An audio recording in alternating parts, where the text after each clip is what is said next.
Hi friends, आज आपण साजूक तुपातला शिरा करणार आहोत। त्यासाठीचं साहित्य बघूया। हा 1.25 वाटी रवा घेतलेला आहे। त्यासाठी पूर्ण वाटी भरून एक साखर, काजू बदामचे तुकडे आणि बेदाणे, साजूक तूप, 1 कप दूध आणि ही वेलदोडा आणि जायफळची पावडर करून घेतलेली आहे। आपण सुरुवात करूया। कढई तापत ठेवलेली आहे गॅसवर मी।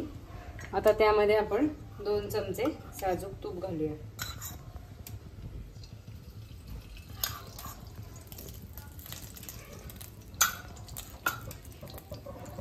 आणि त्याच्यामध्ये रवा घालून भाजून घेऊया।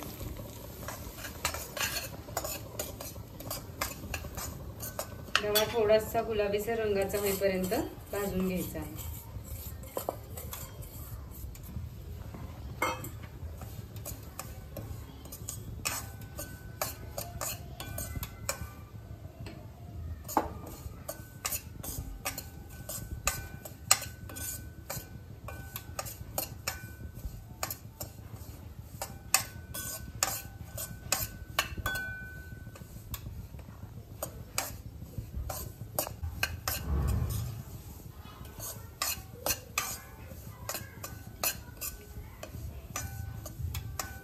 रवा थोडासा भाजून झाला की आताच मी हे ड्रायफ्रुट्स टाकते।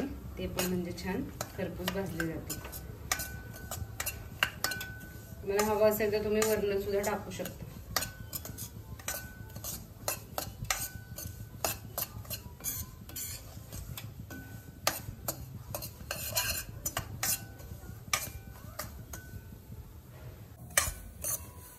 रवा आपला भाजून झालेला आहे। मी बघू शकता की त्याला ब्राऊन, थोडासा पिंक ब्राऊन असा कलर यायला लागलेला आहे। याच्यामध्ये आपण दूध आता हळूहळू ओतायचं आहे।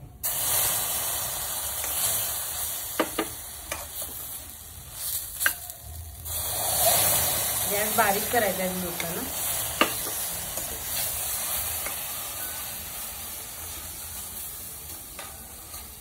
लागेल तसं दुधाचं प्रमाण तुम्ही वाढवू शकता किंवा दूध आणि थोडं मिक्स पाणी पण घालू शकता। मी हा फक्त दुधातला करते, सो अजून थोडंसं दूध मी घालणार आहे।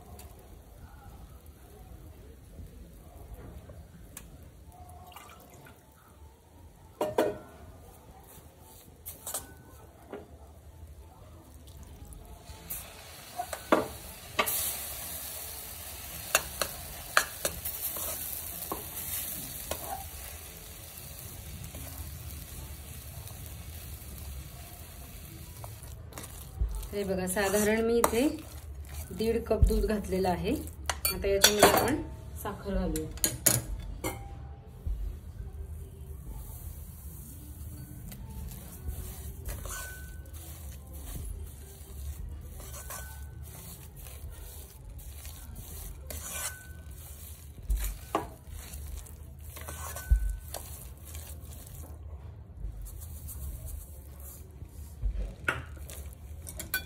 एक वाटी साखर मी घेतलेली होती।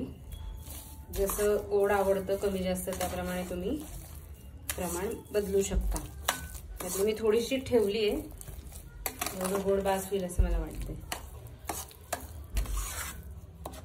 हे सगळं असं मिक्स करून घ्यायचं आणि मध्यम आचेवर गॅस ठेवून आपण झाकण ठेवूया 5 मिनिटांसाठी।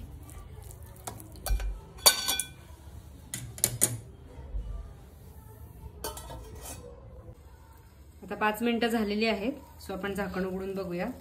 हे बघा, शिरा मस्त शिजलेला आहे। त्यामध्ये आपण ही वेलदोडा जायफळची पावडर घालूया आणि अजून 1 चमचा वरून मी तूप सोडणार आहे।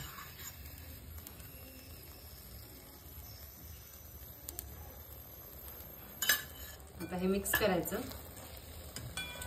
आणि परत एक अर्धा मिनिट फक्त वाफ द्यायची आहे, म्हणजे आपला शिरा तयार होतो।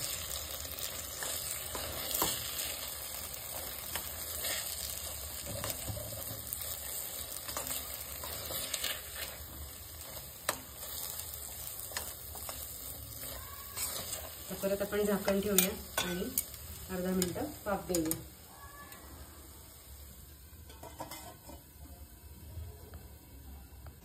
आता झाकण उघडूया आणि बघूया शिरा आपला तयार झालेला आहे. गॅस बंद करून टाकूया. आता हा शिरा आपण एका बाउलमध्ये काढूया आणि देवाला नैवेद्य दाखवूया.